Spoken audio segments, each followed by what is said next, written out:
上好，大家好。你看后面是什么颜色？爱琴海的颜色，蓝白相间的颜色。哎，大家好啊！我们秒到希腊。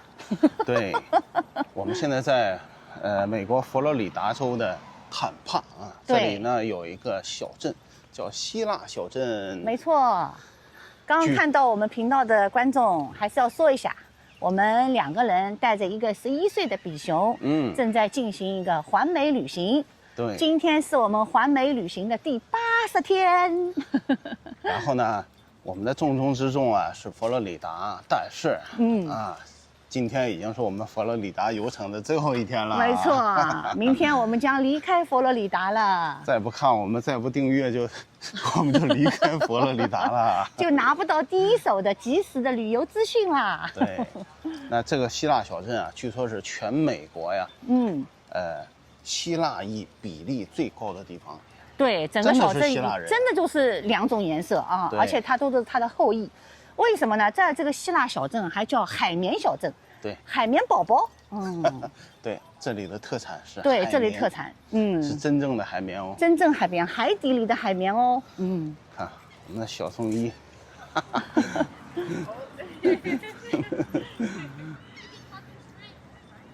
啊，这就是他们那个塑像啊，希腊。哦，他们就到海底去那个采摘海绵。所以来了那么多希腊人，当时干这个活。哎，我去买海绵，天然海绵，我还去查了一下。这个海绵啊，在海底啊，它不是属于植物哦，它是属于一个动物。哦，是吗？对，它靠过滤海水生存。哦，这么神奇。对，我们现在买到的海绵呢，是它的骨架。那我们现在买到的海绵不是人工的海绵吗？我们现在商店里大部分都是人工的海绵。天然海绵的价格是不一样的。它就是像蜂窝状的，特别柔软。那这我倒是头一次听说，而且我也没有见过天然的海绵是什么样的。大部分的女性拿它用来洗脸、洗身体，或者你给婴儿洗澡。洗车什么就算了啊，太奢侈了。那他们就是从这里开着船出海呗。对，是的，去采摘海绵。所以这儿的大部分的商店都是以卖海绵为特色。我们也会逛一家店。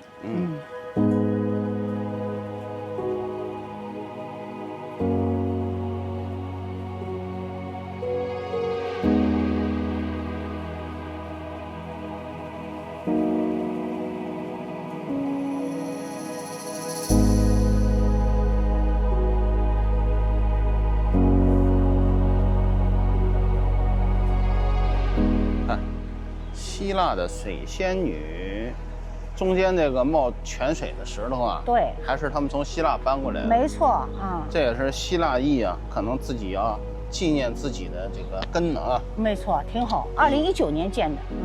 我们现在就在这个街心公园，其实它也是一个环岛。我发现好像不是特别多人啊。太早了，因为我们营地过来啊，10分钟不到就到了。对，我还说今天稍微早一点，因为今天是周末我说没事，闲逛的人数很多。Kevin 找了一个免费的停车场，对，走过来要几分钟。这儿附近都是10块钱全天的。对，因为你也不可能待全天。我们之前分享过这个理念，但凡逛不了全天的，它都全天价格。是的，现金付，有些个别停车场7块钱。昨天呢，我们是到坦帕的第6天啊，也是离开那个佛州的倒计时第2天。昨天去了那个蜜月岛。对，也是坦帕一个非常好的一个海滩。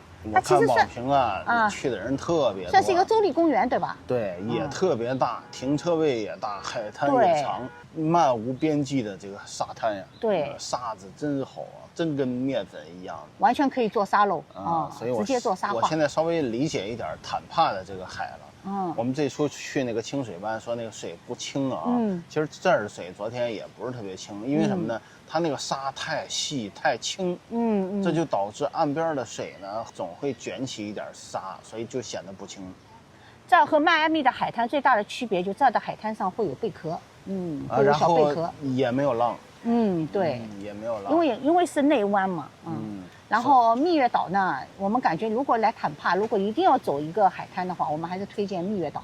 对，蜜月岛别看它进去的时候啊，很多车排队啊，特别慢，接待能力强但是进去之后啊，停车位特别多州立公园也是收费的，按8块钱收费，它是一个人是4块钱。然后2个人到8个人呢是8块钱，而且在蜜月岛的一个最大的一个区别啊，它有正宗的狗沙滩。我们开始以为狗沙滩就像我们 BC 省一样的，就是让狗玩的沙滩哦，人其实没有地方待的它其实不是的，它就是开辟出一个专门的一个海滩，让人和狗能够共处。所以我们就带着我们的小松一去了那儿，小松一也是走遍佛州各个海滩的小狗啦。反正就是特别推荐这个蜜月岛，排队进去啊，大家不要慌张，基本是以龟速前进。但是昨天周末他们开了3根道，买票什么都特别快。如果你带狗和不带狗，都有很多沙滩可以选择，停车场也众多，不用害怕，有的是停车位。有点舍不得离开佛州啊，我怎么每一个地方离开都有点舍不得？因为你现在是要完全离开佛州了。我们在佛州一共逗留了，昨天报账的时候说64晚其实确切说我们在佛州逗留了65晚，有1晚呢是在北佛州，那么北佛州呢，因为这个营地的钱呢，我们在上一轮报账的时候已经计算过了，所以昨天说呢就没有说。其实真正来说呢，我们在佛州一共是66天65晚，非常开心。我们孩子对接下来的旅程也是充满了这个兴奋。对，我安排了一些比较好的州立公园。是的。尤其往北的地方，然后所有的地方我们都是没有去过的。对。我发现我们把太多的时间留给了美国的4个角。4个角。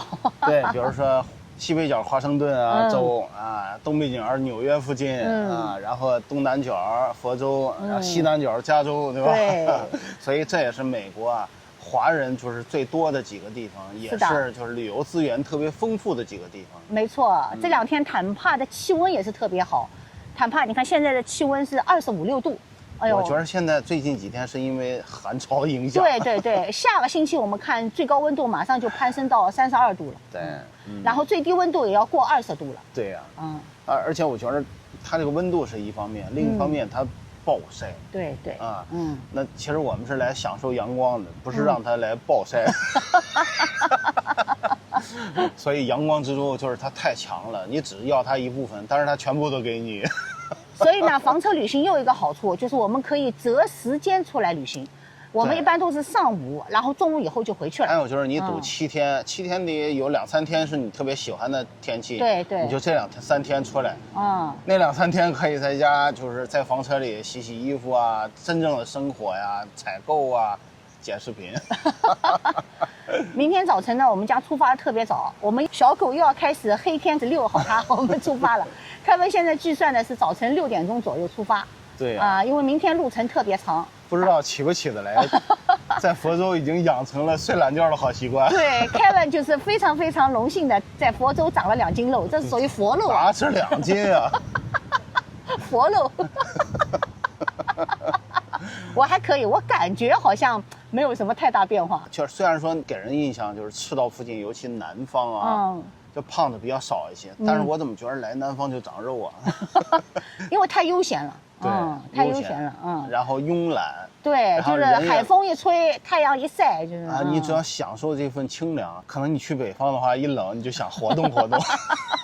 你活动就会消耗点脂肪的。佛州是一个慵懒的好地方。北美旅行今天是第80天，按照我们的计划呢，就是2/3行程还没有到。对。所以接下来的内容会更精彩。对。欢迎大家继续追踪我们。最重要是接下来内容，正如你所说的，我们也没有去过。对的，因为原来从温哥华开出来之后什么俄勒冈加州多少也没有一点神秘感对。所以到了佛州当然是不一样了，但是海岛风情呢，毕竟有点类似，比如说椰子树棕榈树蓝天白云海滩我怎么拍都是一边是大海，一边是蓝天。海不一样海不一样，它俄勒冈不一样，俄勒冈有很多礁石，有很多悬崖，再配上像被吹风机吹坏的松树所以有人说海蓝不蓝水什么颜色清不清那是对一个旅游打卡点的要求。可是佛州不是这样。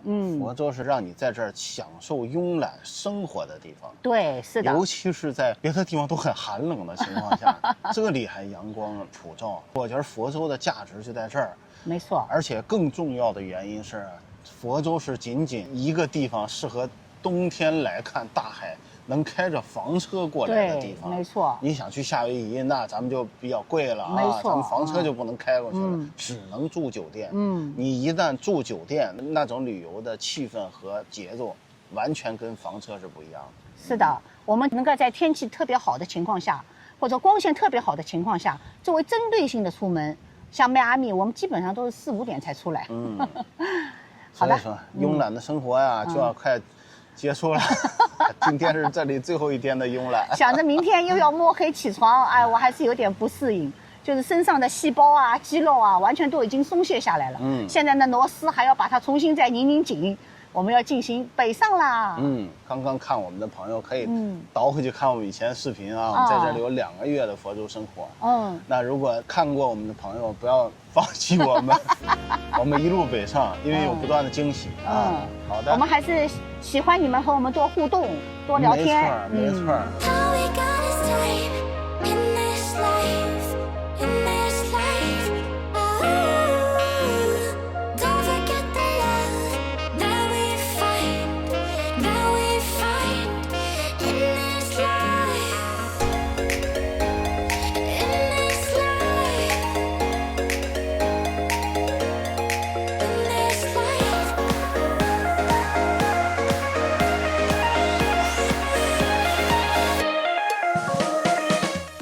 前一段时间啊，我们聊过 Melody 说的，就是想念温哥华的什么？想念温哥华的花啊。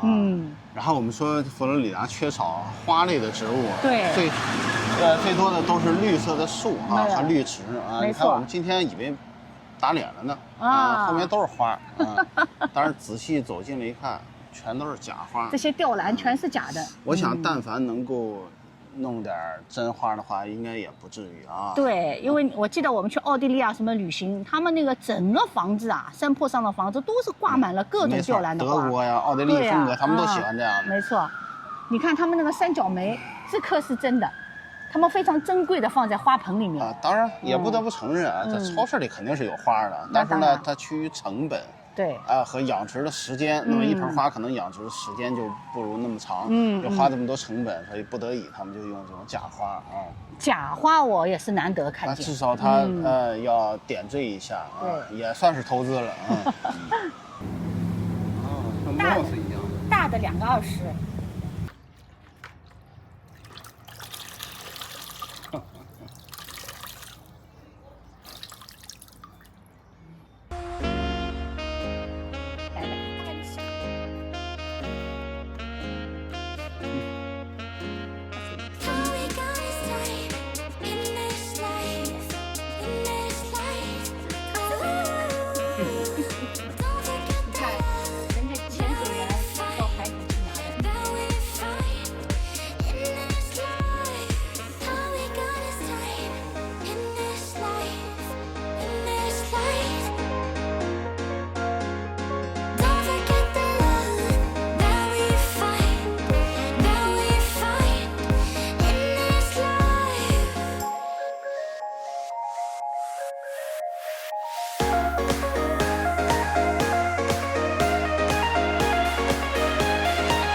大家早上好。今天呢是我们环美旅行的第81天，我们现在呢是在佛罗里达州的坦帕。今天呢也是我们环美旅行中起床最早的一天。Kevin 呢早晨5点就起床了，现在呢是坦帕时间早晨6点多。现在外面呢还是黑的，所以呢我坐在车里面和大家说，这个营地呢和我们上次在坦帕住的营地呢是不一样的，我们选择了另外一个营地。这个营地的位置呢特别好，它步行就能到达一个颇具规模的一个超市。如果你对食物没有特别的执念，品牌啊、质量啊，那么这个超市都能满足。而且这个营地呢到达咖啡馆等很多商业业态只要几分钟或者10几分钟。然后到海边也只要20多分钟就能到达，到希腊小镇也只要10分钟不到。所以说呢，这个营地的位置呢特别好。坦帕呢还有一个非常大的优点，对凯文来说没有蚊子。那么蚊子不多呢，凯文就对坦帕印象特别好。今天呢，我们从坦帕到佐治亚州的亚特兰大，车行呢大概810公里。这个公里数呢，也是我们环美旅行中单次单天开的路程最多的一天。所以呢，我们天还黑着，我们就准备出发了。接下来就要开始我们的环美旅行的另外半圈。我们在生活了佛州66天之后，我们将北上，去往佐治亚州的亚特兰大。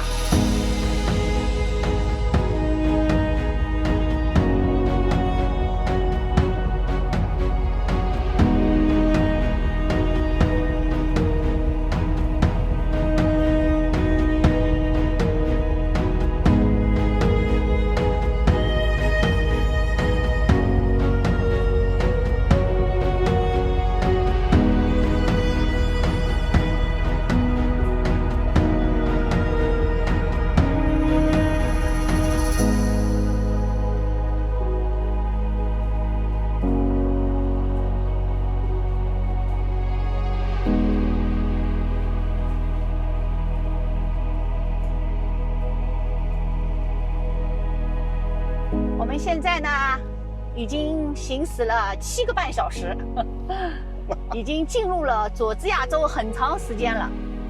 行驶的公里数呢是670公里。现在呢，我们就要进行第2次加油。刚才在拉夫斯加油啊，我刚和凯文说啊，我仿佛又回到了2个多月前一样的生活。佐治亚州的第一角 Lifes 呢，加油是3.6块一加仑啊，这儿已经是3次打头了。那么现在我们是第2次加油。Kevin 呢，从 App 上看呢，好像比第一站呢好像便宜一点。在这儿加满油，我们决定呢在这儿吃个麦当劳，因为有可能进亚特兰大市呢会堵车，在那个加油站就有麦当劳。亚特兰大啊，居然是佐治亚州最大的城市。同时又是它的首府，这个非常不美国啊！美国一般首府和它的最大的城市都是不一样的。我们待会儿停车加油，终于又看到了3字头的，相对而言比较便宜的价格。好，一切都就位了，我们就简单吃一些。对，用了一个8折券，花了25美金。对。一般吃这个的，我看卡车司机多一些啊，刚刚好，他们都在这儿停车。其实我这路上谁也没停。对呀。但是呢，感觉都不是正餐啊。但是也确实辛苦啊，已经1大半开掉了，就剩100多公里了。体会到了卡车司机的辛苦。Kevin 是日行800里啊，快马加鞭，800里加急啊，可惜是公里啊，我们是800公里啊，酒足饭饱，继续上路，继续出发，这拉布斯啊，就有一点讨厌，大卡车忒多呀，人家就是为大卡车设置的啊，我们是顺大便把我们给解决了。一排一排大卡车啊，有的时候停车位少，你就得把自己塞到那空里去。对，跟他们拼，他们天天干这个的。哎，我们在麦当劳还发现人家卡车司机啊，头上都戴着耳麦，哎，单耳的耳麦。对呀，方便他们彼此聊天啊。对，打电话啊。我记得以前那北京那出租车司机都安个手台，对，就是聊天了。没错没错。这样自己也不容易累啊，而且是单耳的，特别科学。另外一个耳朵也可以听到外面声音啊。双耳的就违法了。对，单耳的另外一个耳朵听那个车窗外面有没有什么声音啊？救火车、救护车、警车之类的。对，而且也帮他们可以解除那个寂寞，对吧？也可以聊聊天啊。对，看看我们的车。你看我们的小不点儿。小不点儿，停在卡车丛林中。所以拉夫斯有时候就要考验你倒车了。我们又是个把边的位置。对，抢了一个把边儿。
进去啊？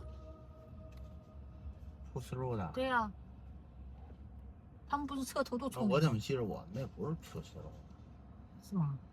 嗯。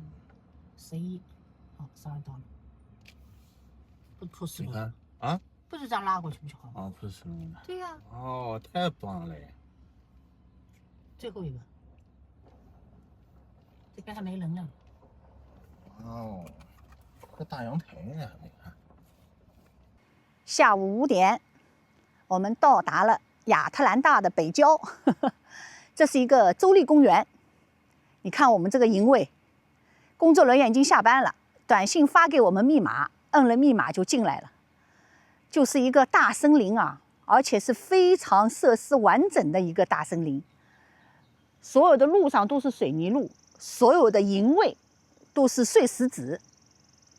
早晨6点半不到出发，现在下午5点，从佛罗里达到佐治亚州，其实是没有时差的。我们中间呢加了2次油，去吃了1次麦当劳。到达这儿的时候呢，气温特别合适，也有可能是这个森林的原因。穿行亚特兰大的时候呢，稍微堵了一点车。亚特兰大我是有印象的，30年前的奥运会就是在这儿开的。屏幕前的亲们，1996年的时候，你们是多少岁呢？你们对亚特兰大的奥运会有没有印象呢？2个多月的佛州生活，我们带着佛州给我们的礼物，来到了佐治亚州亚特兰大。佛州给了我们什么样的礼物呢？就是我和 Kevin 的肤色，我并不想说变黑了哦，变黑了好像显得一点都没有文化，一点都不高雅。高雅一点，我可以说我们的肤色已经变成了古铜色，或者小麦色。我自己有时候看看自己，我都想笑。我这个手啊，黑白交替的地方啊，我觉得有点像非洲人了。果然啊，佛州啊，阳光是太厉害了。当然啊，大家如果去加拿大的班夫那边的阳光也厉害。加拿大的班夫呢，还有一种迷惑人，因为气温不高，但是紫外线非常厉害，也要防止要晒伤。我们在这个亚特兰大的这个州立公园的营地会停留3晚，我们也会进亚特兰大市区进行游览，那么休整一下，游览一下，采购一下，我们会继续我们的环美的另外半圈的行程。希望大家关注我们，订阅我们，留言给我们。这个营地对于我来讲啊，算是美中不足。现在它有一个问题，刚才我们是那么正着过来的，对吧？那是没有错的。对，它营位设计是这么设计。当然有一点问题呢，是我们的风景在这边，桌子也在这边，火坑也在这边，对吧？即便我们不用它，但是我们这风景我们还是需要的。所以我不得不把这个车呀反过来了。反过来就涉及到一个问题，就是它所有的上下水啊、电啊，全都在这边。对，都得穿过这个房车到另外一边去。我就得足够长的线把它都拉过去。对的。待会儿我还不能马上落位，我还得先试试水管。最主要我们是为了这一片风景，就是整个森林都是我们的。